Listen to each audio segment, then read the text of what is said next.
आगे डिस्कस करते हैं। आज हम खिलजी वंश के बारे में। हमने गुलाम वंश डिस्कस किया था। तो गुलाम वंश में क्या देखा था हमने? कैकुबाद कुछ समय के लिए शासक बना था। कैकुबाद के बाद में उसका एक बेटा था, नाबालिग बेटा क्यूमर्स जो गुलाम वंश का अंतिम शासक था। 1290 में कुछ महीने तक शासक रहा था। उसे शासक बना दिया था क्यूमर्स को। तो हुआ क्या था, क्यूमर्स नाबालिग शासक था और ये जो थे खिलजी जो थे, इनके टाइम पर कौन थे? खिलजी थे जो इनके यहाँ पर नौकरी करते थे। खिलजी लोग जो थे ये सारे के सारे इनके यहाँ पे नौकरी करते थे, दिल्ली के सुल्तानों के यहाँ पे। कोई सैन्य विभाग में था, कोई किसी में था, कोई किसी में था। ठीक है, प्रशासनिक विभाग में था, कोई किसी में था।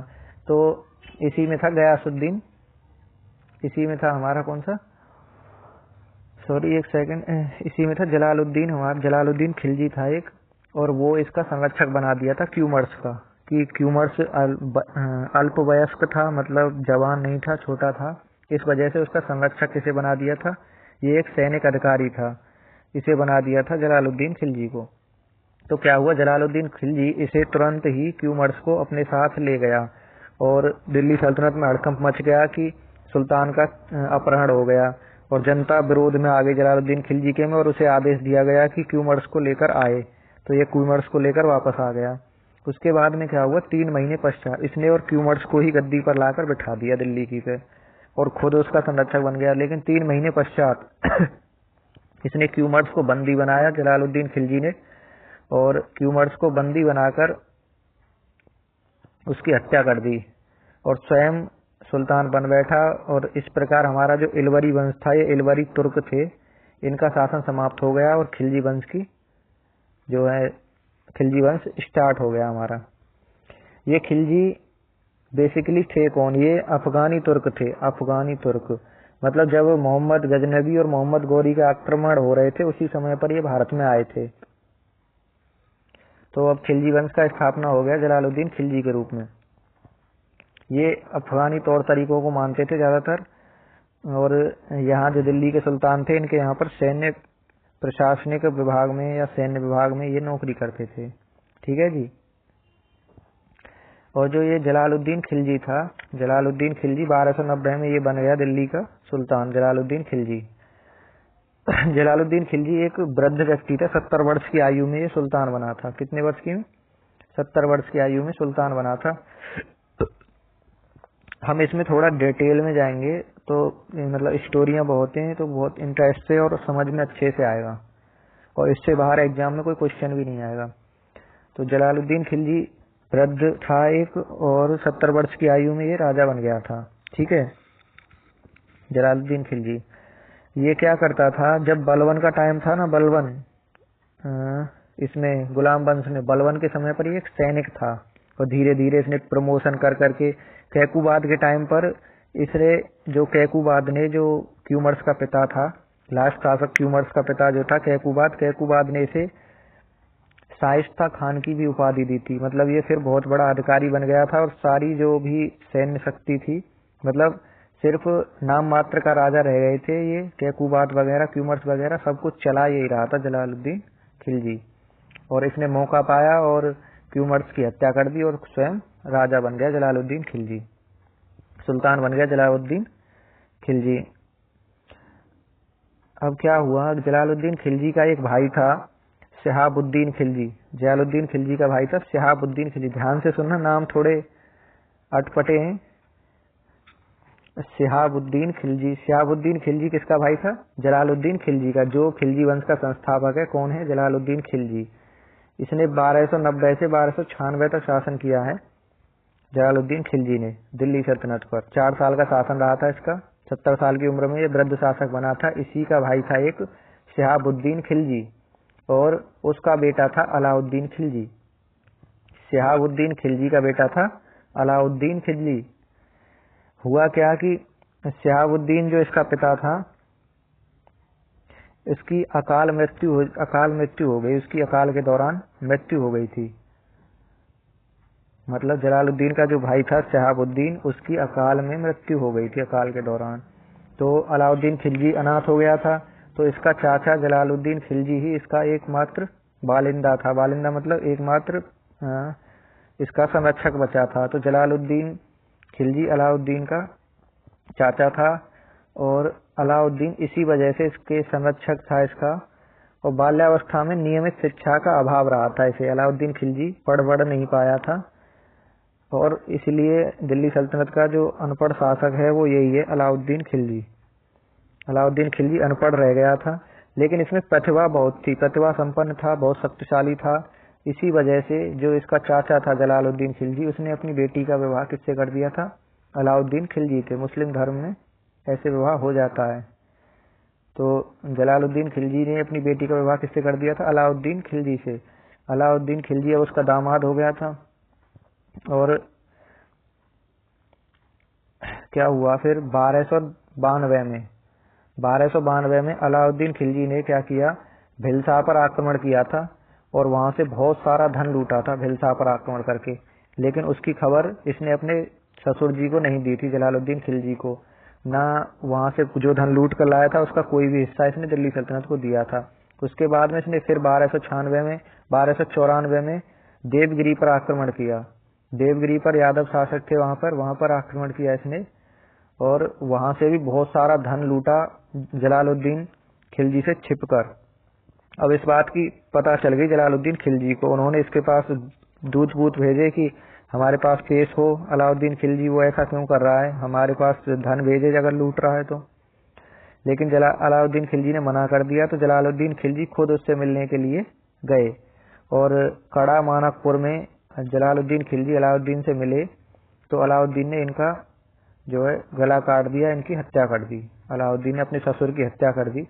जैसे इसने देवगिरी जीता था तो इसे सुल्तान बनने की इच्छा प्रबल हो गई थी और मतलब ये चाहता था कि मैं सुल्तान बनूं और इसको मौका मिल गया। जलालुद्दीन खिलजी खुद इसके पास पहुंच गया और इसने उसकी हत्या कर दी और दिल्ली सल्तनत का सुल्तान बन गया।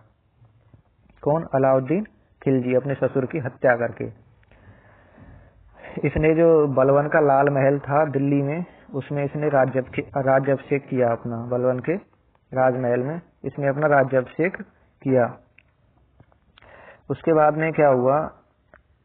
इसने अपनी इच्छा जाहिर की कि ये एक तो धर्म चलाना चाहता था, नया धर्म, एक धर्म अपने नाम से धर्म चलाना चाहता था।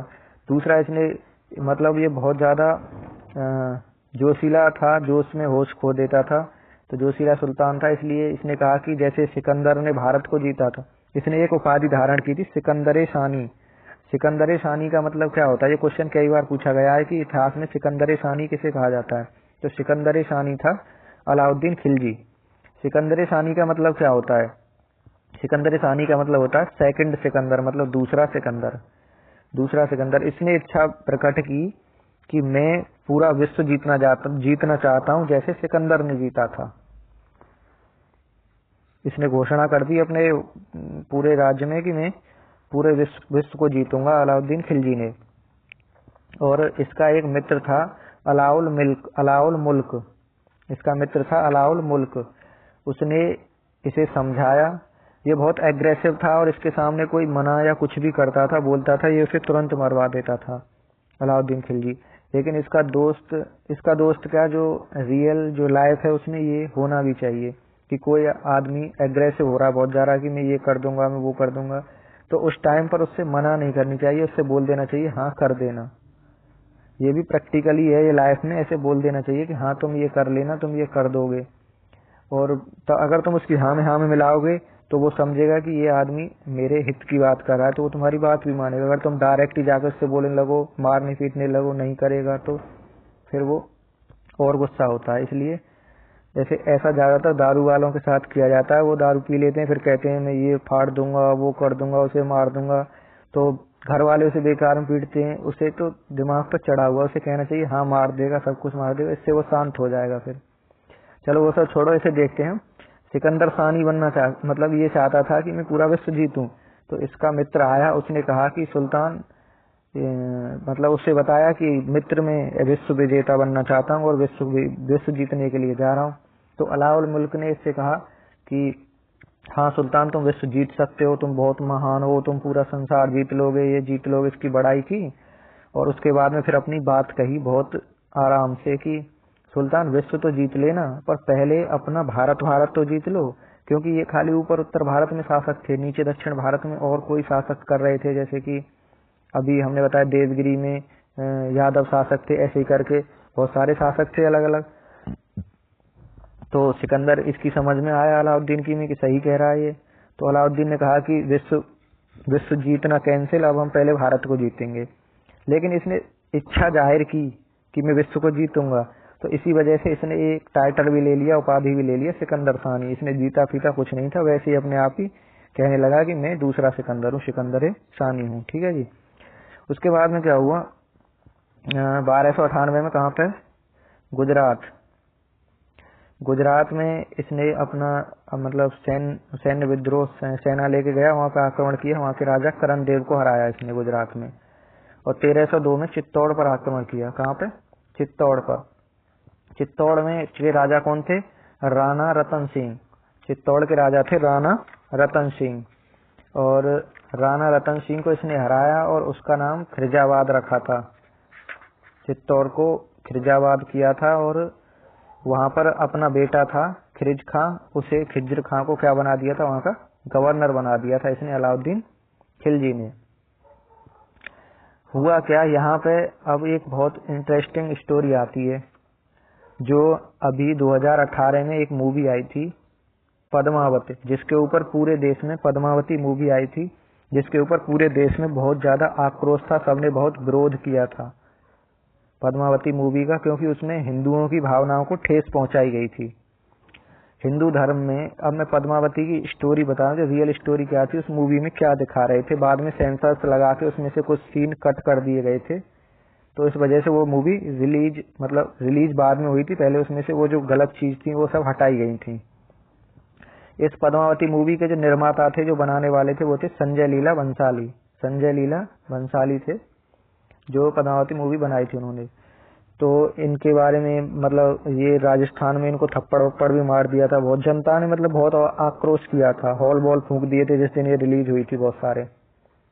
तो इसमें था क्या रियल में, पद्मावती जो हमारे राणा रतन सिंह हैं, चित्तौड़ के राजा राणा रतन सिंह की पत्नी थी पद्मावती, और पद्मावती के बारे में बताया जाता है कि वो बहुत खूबसूरत महिला थी, और उनके मतलब आसपास में भी चर्चे थे बहुत ज्यादा। तो जलालुद्दीन का जो अलाउद्दीन का मेन जो मकसद था चित्तौड़ पर आक्रमण करने का, वो था रानी पद्मावती को पाना। रानी पद्मावती के बारे में इसने बहुत सारी बड़ाइयां सुनी थी, सुनता रहता था, तो उसको पाना था मेन मकसद। तो ये वहां गया, चित्तौड़ पर आक्रमण किया। राणा रतन सिंह ने, बातचीत हुई इनकी दोनों की, तो इसने कहा कि हम चित्तौड़ पर आक्रमण नहीं करेंगे, और लेकिन हमें तुम एक बार अपनी मतलब रानी का, पद्मावती का चेहरा दिखा दो, उसके दर्शन करवा दो, हम वापस चले जाएंगे, चित्तौड़ पर आक्रमण नहीं करेंगे, अलाउद्दीन खिलजी ने कहा। इस बात को जो राणा रतन सिंह ने मान लिया। राणा रतन सिंह ने कहा देखने में क्या जा रहा है, दिखा देते हैं। और इसके राणा रतन सिंह के एक सेनापति थे गौरा, तो गौरा वृद्ध सेनापति थे बहुत, और वो बहुत गुस्सा हुए थे इस बात को लेकर राणा रतन सिंह की को, कि रानी कोई वस्तु थोड़ी है दिखाने की जो किसी को भी दिखा दोगे, युद्ध लड़ो उससे, और ये सही नहीं कर रहे आप, वो नहीं कर रहे। तो इसने उसकी बेइज्जती कर दी थी गौरा की, राणा रतन सिंह ने, कि तुम्हारी बुढ़ापे में बुद्धि सटिया गई है, बेकार में उसको देख ही तो रहा, देखने में क्या है, बेकार में इतने सारे सैनिक मारे जाएंगे, युद्ध होगा, ये होगा वो होगा। तो और गौरा वहां से गुस्सा होकर चले गए थे, और राणा रतन सिंह जलालुद्दीन खिलजी को महल में लेकर आ गए। तो बताया जाता है कि रानी पद्मावती को बैठाया गया था, उनके सामने एक मिरर लगाया गया था, एक शीशे से दूसरे शीशा में, दूसरे तीसरे चौथा, ऐसे करके 7वें शीशा में उसकी इमेज दिखाई गई थी, सिर्फ उसका चित्र दिखाया गया था रानी पद्मावती का 7वें शीशा में बैठी हुई का। तो ऐसा मानते हैं इतिहासकार कि जो अलाउद्दीन खिलजी उस 7वें शीशा में देख करके उसको बेहोश हो गया था। अब पता नहीं, वो मतलब सुंदर चीज को देख के तो आदमी बेहोश नहीं होता, पता नहीं, अब जो भी था ऐसा माना जाता है कि वो बेहोश हो गया था। और उसके बाद में होश आया तो अलाउद्दीन खिलजी ने कहा कि अब तो संग्राम होगा, अब युद्ध नहीं, अब मुझे रानी पद्मावती चाहिए, और उन्होंने आक्रमण कर दिया था चित्तौड़ पर, और राणा रतन सिंह को क्या है बंदी बनाकर ले गए थे, और एक लेटर भेज दिया पद्मावती के पास कि तुम हमारे पास आ जाओ अपनी डोली में बैठ के और राणा रतन सिंह को हम छोड़ देंगे। ठीक है जी। ये जो पूरी स्टोरी है, ये जो मूवी बनाई गई है, ये जो स्टोरी है, पद्मावती रियल में थी नहीं थी किसी को नहीं पता। एक हमारे लेखक हैं, कौन है, मलिक मोहम्मद जयासी। मलिक मोहम्मद जयासी की बुक है एक पद्मिनी। मलिक मोहम्मद जयासी की बुक है पद्मावती, पद्मावत बुक है। उसके आधार पर ये सब कुछ है, उसी में लिखा हुआ है ये सब कुछ रानी पद्मावती के बारे में, रतन सिंह और अलाउद्दीन खिलजी के बारे में। तो ये सब कुछ हुआ था ऐसे। उसके बाद में रानी पद्मावती ने इसकी जो है शर्त एक्सेप्ट कर ली थी कि हाँ मैं आ जाऊंगी वहां पर, लेकिन फिर ये गौरा को ढूंढने गई थी जो सेनापति था। उसके बाद में गौरा को मना करके लाई, गौरा मान गए। तो डोलियां तैयार की गई थी कि रानी थी, बहुत बड़ी रानी थी, तो उससे कहा गया था कि 500 जो है दासियां भी आएंगी उसके साथ में रानी के बाद में। अलाउद्दीन ने एक्सेप्ट कर ली थी कि रानी मतलब उसकी दासियां इतनी ही थी, लगभग 500 दासियां थी उसकी, कोई बालों के लिए, कोई कुछ करने के लिए, कोई कुछ करने के लिए, मतलब लगभग 500 दासियां थी। तो उन्होंने क्या किया, हर दासी एक डोली में बैठी और एक डोली में 4 सैनिक कंधा देने के लिए थे और कुछ सैनिक रक्षा के लिए थे। तो कहने का मतलब क्या हुआ, हर एक डोली में कोई भी लेडीज नहीं बैठी, सब में सैनिक बैठे और महिलाओं के कपड़े पहन पहन के बैठे। तो एक डोली के साथ 4 सैनिक और एक अंदर सैनिक, मतलब 5 सैनिक, और 500 में 25 2,500 सैनिक की सेना तैयार हो गई और डोली चल दी। एक डोली में खुद पद्मावती बैठी थी, ऐसा दिखाया गया मूवी में, लेकिन वैसे रियल में उसमें भी एक लोहार बैठा था अपना हथौड़ा वथौड़ा काटने कूटने का लेके, और राणा रतन सिंह को एक जगह कैद कर रखा था। पहले वो वहां पे गए और राणा रतन सिंह को छुटाया। उसके बाद में वहां पे युद्ध हुआ, बहुत भयानक युद्ध हुआ, गौरा वोरा और बहुत सारे थे और वो लड़े राणा रतन सिंह के लिए। उसके बाद में राणा रतन सिंह को घोड़े पे बैठा के भगा दिया कि तुम चित्तौड़ के महल में अंदर प्रवेश कर जाओ, फिर तुम्हें अलाउद्दीन कुछ भी नहीं कर सकता, क्योंकि वो महल की जो बाहर से थी 4 दीवारी जो मतलब किलाबंदी थी वो बहुत स्ट्रांग थी, उसमें अंदर कोई नहीं घुस सकता था। तो इस युद्ध में गौरा वगैरह ये सब सेनापति उसके मारे गए और वो महल में अंदर प्रवेश कर गए, लेकिन अलाउद्दीन खिलजी ने फिर आक्रमण कर दिया और चारों तरफ से महल को घेर लिया और इस युद्ध में भी राणा रतन सिंह भी मारे गए। अब जैसे ये बात अंदर महल में पता चली तो उसने जो रानी पद्मावती थी और उसने अपनी सारी दासियों को एक जगह इकट्ठा करके और महल में बीच में एक बहुत बड़ा हवन कुंड मतलब आग लगाई बहुत सारी, और सारी की सारी ने जौहर कर लिया उसमें। मतलब उनका मानना था कि हिंदू धर्म में आदमी की जान मतलब लेडीज की जान चली जाए पर इज्जत नहीं जानी चाहिए। उन्हें पता था कि अगर ये अंदर आ जाएगा खिलजी तो यहाँ पे सबको लूट लेगा, सबकी इज्जत खराब कर देगा। तो इस वजह से सारी की सारी लेडीज और जितनी भी थी वहाँ मतलब महल में जो जो महिला थी सारी की सारी एक साथ उस आग में कूद गई और जौहर कर लिया मतलब सारी मर गई जल के। ऐसा मतलब इस स्टोरी ऐसा इसमें था पद्मावत में। तो हिंदू धर्म में इनको जो आज भी जहाँ देवियों के फोटो लगे रहते हैं वहां पर एक फोटो बीच में राजस्थान में आज भी रानी पद्मावती का लगा रहता है। लेकिन संजय लीला भंसाली कुछ अलग ही दिखा रहे थे, वो दिखा रहे थे कि रानी पद्मावती का जो है लव था, लव दिखा रहे थे अलाउद्दीन खिलजी के साथ, ऐसा कुछ गलत सलत सीन दिखा रहे थे। लेकिन इस पर बाद में रोक लगाई गई और उस सीन को काटा गया और फिल्म बाद में रिलीज हुई। ठीक है, तो ये थी रानी पद्मावती की रियल स्टोरी। उसके बाद में आते हैं कि देवगिरी में राजा थे रामचंद्र देव। देवगिरी के राजा कौन थे? 1307 में इसने देवगिरी पर फिर आक्रमण किया। देवगिरी के राजा थे रामचंद्र देव। ये यादव वंश था देवगिरी में और इनकी राजधानी देवगिरी थी। यादव वंश था, इनकी राजधानी भी देवगिरी थी।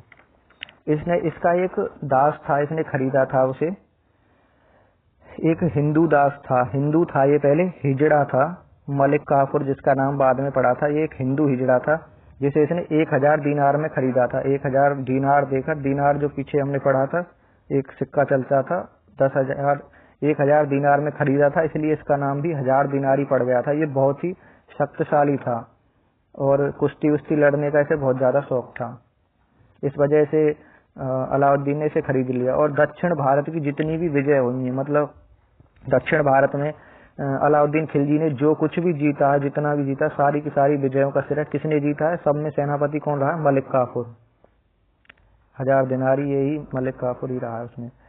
और दिल्ली सल्तनत का पहला सुल्तान था अलाउद्दीन खिलजी, जो धर्म को राजनीति से अलग रखता था।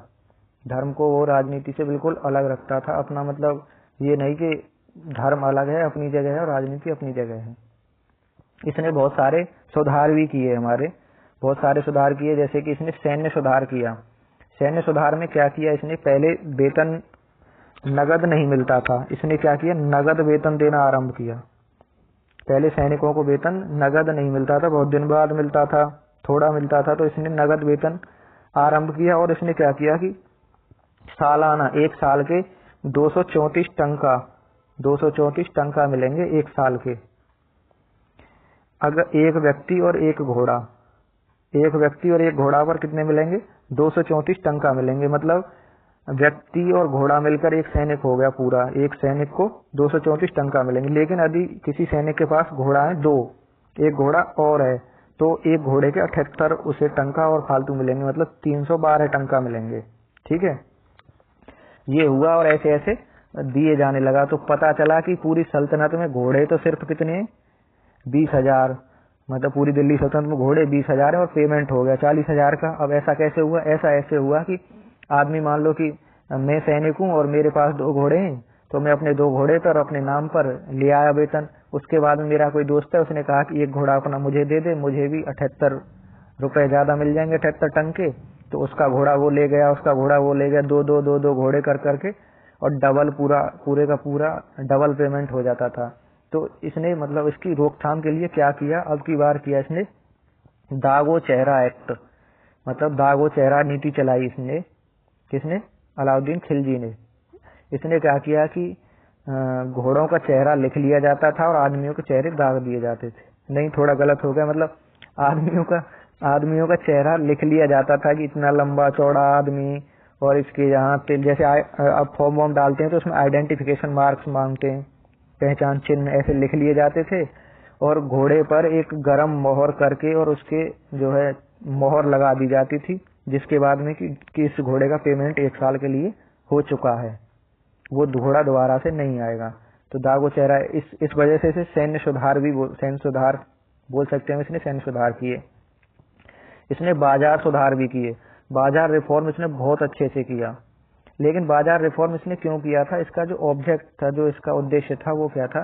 सेना को राहत देने के लिए, अपनी सेना को राहत देने के लिए इसने बाजार रिफॉर्म किए थे। कैसे? बाजार रिफॉर्म में क्या किया इसने? फिक्स कर दिया कि जैसे कि अनाज 3 रुपए किलो ही मिलेगा, हर जगह मिलेगा, कोई एक ज्यादा नहीं बेचेगा, कोई एक कम नहीं बेचेगा। तो इससे क्या होने लगा कि आम जनता को तो वैसे भी फायदा होता, क्योंकि अलग से थोड़ी आता था। जब सैनिकों के लिए 3 रुपए किलो है तो आम जनता के लिए भी 3 रुपए किलो होगा।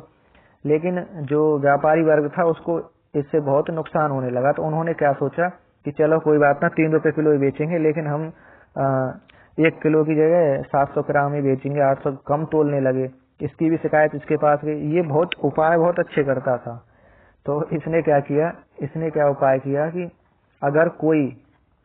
अगर कोई व्यक्ति कम तोलता हुआ पाया गया, मतलब जिसने सामान बेचा है, अगर वो कम मिला तोलने में, तो उसके शरीर से उतना ही मांस काट लिया जाएगा।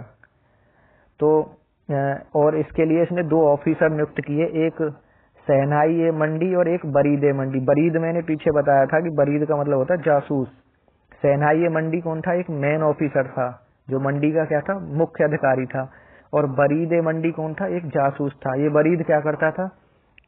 अपना रूप बदल के जाता था बरीद, और जाके किसी के यहाँ से खरीदने लगता था कि मुझे इतने किलो आलू दे दो, और उनको खरीद के फिर तोलता था। और ऐसे उसने 2-1 पकड़ लिए कि जिन्होंने कम तोला था, तो एक आध का मांस कटा। इसके बारे में बताया जाता है कि जिनके परिवार में से किसी का थोड़ा सा भी मांस कटा था ना, उन्होंने अकबर के टाइम तक, लास्ट में अभी मुगल काल तक उसके परिवार में, और आज तक भी उसके परिवार में इतने ईमानदार दुकानदार हो गए कि उन्होंने आज तक कम नहीं तोला, चाहे ज्यादा चला जाए। तो इसने मार्केट रिफॉर्म में किया था। उसके बाद में देखे तो इसके जो मुख्य सेनापति थे 4 थे, इनको हम याद कर सकते हैं अनुज के नाम से। जैसे कि अल्प खां था, नुसरत खां था और उलूग खां था और जफार खां था। अल्फ खां, नुसरत खां, उलूग खां और जफार खां, ये इसके क्या थे? सेनापति थे, मेन सेनापति थे।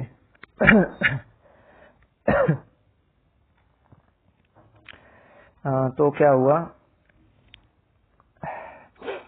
जफार खां जो था, जफार मलिक काफूर मैंने बता दी, मलिक काफूर साउथ इंडिया की कोई भी विजय आए, मतलब दक्षिण भारत का कोई भी नाम आए कि अलाउद्दीन के समय पर ये किसने जीता था, तो सीधा उसमें आंसर लगाना मलिक काफूर ने दक्षिण भारत में।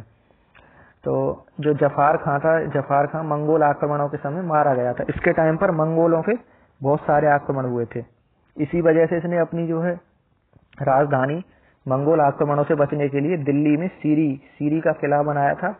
उसमें अपनी राजधानी की किलाबंदी भी करवाई थी इसने, सीरी की किलाबंदी कराई थी इसने मंगोलों के आक्रमण से बचने के लिए अलाउद्दीन ने। ठीक है जी। और अलाउद्दीन के बारे में इसने अलाई दरवाजा, हौज खास, ये दिल्ली में सारे अलाई दरवाजा, हौज खास, सीरी फोर्ट और जमात खाना मस्जिद ये सारे काम कराए थे इसने। अलाई दरवाजा कई बार आया, कुतुब मीनार में है अलाई दरवाजा, किसने बनवाया था? अलाउद्दीन ने बनवाया था। हौज खास और सीरी फोर्ट वगैरह ये सारे के सारे कहाँ पर हैं? दिल्ली में है, और ये सब किसने बनवाए थे? अलाउद्दीन ने ही बनवाए थे। ठीक है। जो ये था साउथ इंडिया में, इसके टाइम पर ना इसे कोहिनूर हीरा, जो एक कोहिनूर हीरा आता है, उसकी स्टोरी तो हम बाद में देखेंगे कहाँ से आया क्या हुआ। लेकिन सबसे पहले क्या हुआ, इसका उल्लेख कब आया था? अलाउद्दीन के समय में ही मिला था कोहिनूर हीरा का उल्लेख। तेलंगाना जो हैदराबाद से अलग, मतलब आंध्र प्रदेश से अलग हुआ राज्य, तेलंगाना का शासक था एक प्रताप रुद्रदेव शासक था, और इसको यह मलिक काफूर ने वहां से लेकर के उस शासक से जीत करके, मलिक काफूर जो दक्षिण विजय के लिए जाना जाता है, इसकी के लिए मलिक काफूर ने इसे भेंट किया था कोहिनूर हीरा। ठीक है। और हम आगे देखें इसमें, और इसके टाइम पर बहुत सारे विद्रोह भी होते थे, तो ये विद्रोहों का दमन कैसे करता था? जैसे कि इसके टाइम पर थे भूदान की जाती थी, भूमि दान की जाती थी, और उस भूमि को दान किया जाता था, और वो भूमि वाले कौन बोले जाते थे जिनको दान की जाती थी? चौधरी कोई मतलब गोत नहीं था, सिंपल था कि जिसके पास में भूमि ज्यादा इकट्ठी हो गई थी उसे चौधरी बोला जाता था, और वो उस भूमि का जो करवर है उसको इकट्ठा करके इसके पास पहुंचाता, सुल्तान के पास। तो अब क्या होने लगा कि जो थे ये चौधरी वर्ग था, ये जो भूदान वाला वर्ग था, जो भूमिपति वर्ग था, ये विद्रोह करने लगे सुल्तान का। मान लो सुल्तान कहता था वहां से कर टाइम पर नहीं आ रहा, इन्हें डांटता धमकाता था, तो ये सुल्तान को भी धमकी देने लगते थे और उसके खिलाफ क्या करवाने लगते थे? विद्रोह। जैसे कि आजकल क्या है, कोई भी पार्टी अगर विरोध हो जाए तो कश्मीर में क्या पैसे दे करके और पत्थरबाजों से पत्थर मरवाने लगती है सेना पर, ऐसे ही ये करवाते थे। वहां महल में तो कुछ बोलते नहीं थे ये। अब जैसे जिस क्षेत्र के ये चौधरी थे या कुछ थे, और वहां पर ये इसके लिए, राजा के लिए, सुल्तान के लिए, मतलब लोगों को भड़काते थे, उनसे विद्रोह करवाते थे जगह जगह, तो ऐसे करवाते। तो इनका इलाज कैसे किया इसने जो ये भूदान की प्रक्रिया थी इसको ही खत्म कर दिया, कि ना रहेंगे चौधरी, ना रहेंगे ये भूमिपति वाले, और ना रहेगा कुछ भी। ठीक है। उसके बाद में इसने दिल्ली के क्षेत्र में दारू बंद कर दी, कि दिल्ली में कोई दारू नहीं पिएगा, दारू पीनी है तो कहाँ जाओ, यूपी जाओ, बिहार जाओ। ठीक है। दिल्ली में दारू पी के कोई नहीं आएगा, और यूपी बिहार से जब तक दिल्ली आएंगे इतनी देर में दारू उतरी जाती है। इसने दारू क्यों बंद की? वाइन इसलिए बंद की कि यहाँ पे जो है बहुत सारा ड्रामा हो रहा था कि लोग दारू पी करके रोड पर घूम रहे हैं एक दूसरे, और दारू पी के सब सुल्तान बन जाते हैं। तो एक दूसरे से कह रहा है कि मैं कौन, दूसरा कह रहा कौन है, तो मैं हूँ दिल्ली सल्तनत का सुल्तान। गाली बकते थे, उल्टे सीधे राजा को बोलते थे कुछ भी। तो इस वजह से इसने यहाँ दिल्ली में दारू पीना बंद कर दिया। उसके बाद में इसका जो विभाग था जासूस विभाग को इसने और ज्यादा स्ट्रॉन्ग किया। और सोशल एक्टिविटी जो होती थी कि जो ये खाना पीना हो रहा है, बारात आ रही है, इतने सारे लोग आ रहे हैं, ये सारे जन्मदिन मन रहा है, और ये वो, मतलब जितने भी सोशल एक्टिविटी, सामाजिक जो कार्य थे, उन सारे पर रोक लगा दी थी। मतलब अगर तुम्हें कोई प्रोग्राम करना है तो ऐसे बेकार के कामों में नहीं, सही जगह पैसे को लगाओ। इस वजह से इसने सोशल एक्टिविटी बंद कर दी थी।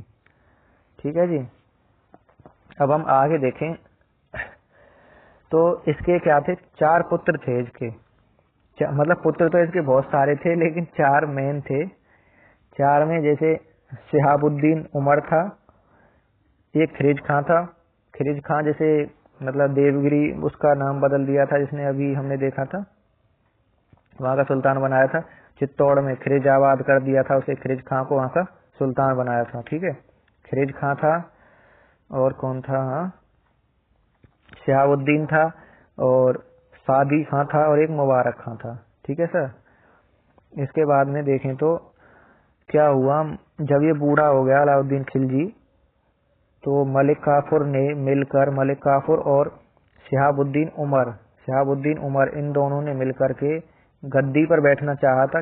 इसने ना खिरिज खां को, अलाउद्दीन ने अपने जो बेटा था खिरिज खां, इसको अपना उत्तराधिकारी नियुक्त कर दिया था कि मेरे बाद में शासक कौन बनेगा, खिरिज खां बनेगा।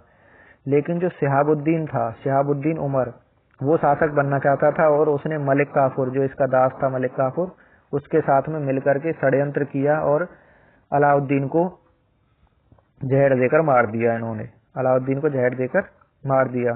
षड्यंत्र किया था शिहाबुद्दीन उमर ने और मलिक काफुर ने। अलाउद्दीन मर गया। उसकी मृत्यु के पश्चात 1316 में कुछ महीने के लिए उमर जो है, शिहाबुद्दीन उमर नया सुल्तान बन गया तथा मलिक काफुर जो था वो इसका क्या बन गया, संरक्षक बन गया था।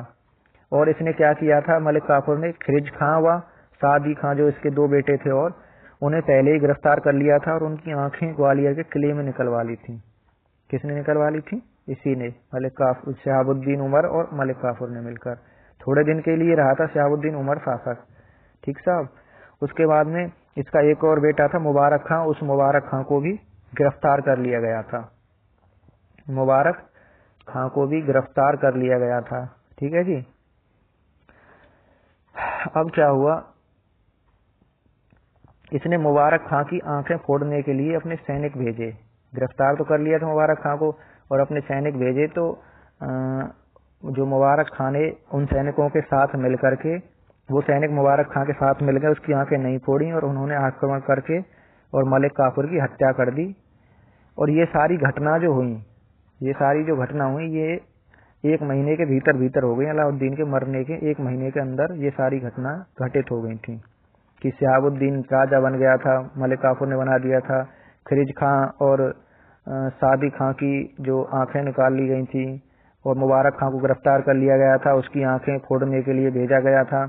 तो उन सैनिकों के साथ मिलकर इसने मुबारक खां ने क्या किया, मलिक काफुर को मरवा दिया और खुद क्या बैठ गया, अपनी गद्दी पर बैठ गया। मुबारक खां ने इसे मरवा दिया था, किसे, मलिक काफुर को। अभी गद्दी पर नहीं बैठा था ये 2 महीने तक। कितने तक, 2 महीने तक, लगभग 2 महीने तक। जो इसका भाई था उमर, शिहाबुद्दीन उमर, जो राजा बना बैठा था, उसका संरक्षक खुद बन गया था। कौन, मुबारक खां। मुबारक खां उसका संरक्षक बन गया था और उसका विश्वास जीत लिया मुबारक खां ने। और कुछ दिन बाद में, 2 महीने बाद में, उसे गिरफ्तार करवा दिया जो राजा था शिहाबुद्दीन खान, और खुद शासन पर बैठ गया मुबारक शाह खिलजी।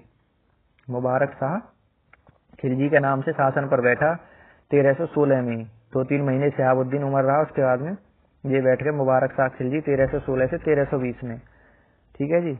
इसे खिलजी वंश का अंतिम शासक भी बोलते हैं, खिलजी वंश का। ठीक है, यहाँ पे बहुत ही इंपॉर्टेंट क्वेश्चन आते हैं। और मुबारक शाह खिलजी ने क्या किया था, दक्षिण भारत में पहले क्या था कि अप्रत्यक्ष शासन हो रहा था। जीत तो पहले लिया था मलिक काफुर ने अलाउद्दीन के टाइम पर ही दक्षिण भारत में बहुत सारे राज्यों को, लेकिन वहाँ अप्रत्यक्ष शासन हो रहा था। अप्रत्यक्ष कैसे, ये वहां पर जीत जाते थे और वहां पर एक अपना आदमी बैठा आते थे, वो शासन करता था वहां। लेकिन अब क्या हुआ, मुबारक शाह खिलजी ने डायरेक्ट शासन करना शुरू कर दिया, यानी खुद ही ये वहां जाकर के खुद अपने अंडर ही ले लिया। वहां पे कोई भी अपना आदमी या वो नियुक्त नहीं किया, कि सीधा मुबारक शाह खिलजी वहां पर शासन करता था दक्षिण भारत में। ठीक है जी। और इसके दरबार में कौन था, खुसरो था, एक खुसरो खां था। किसके दरबार में, मुबारक शाह खिलजी के दरबार में। ये हिंदू था खुसरो कौन था, हिंदू था, लेकिन इसने इस्लाम धर्म स्वीकार कर लिया था खुसरो ने। और इसका वास्तविक नाम मुबारक हसन था। क्या नाम था वास्तविक नाम इसका, खुसरो का, नसरुद्दीन खुसरो का वास्तविक नाम क्या था, मुबारक हसन। और बाद में इसने नाम क्या कर लिया था, खुसरो। और जो सुल्तान था हमारा मुबारक शाह, कुतुबुद्दीन मुबारक शाह, इसने इससे प्रभावित हो गया था, ये बहुत अच्छे अच्छे काम करता था तो इससे प्रभावित हो गया था, इसने इसे खुसरो खां की उपाधि दी थी और इसने अपना नाम क्या कर लिया था, नसरुद्दीन खुसरो शाह। वैसे इसका नाम क्या था, मुबारक हसन, और ये हिंदू था एक।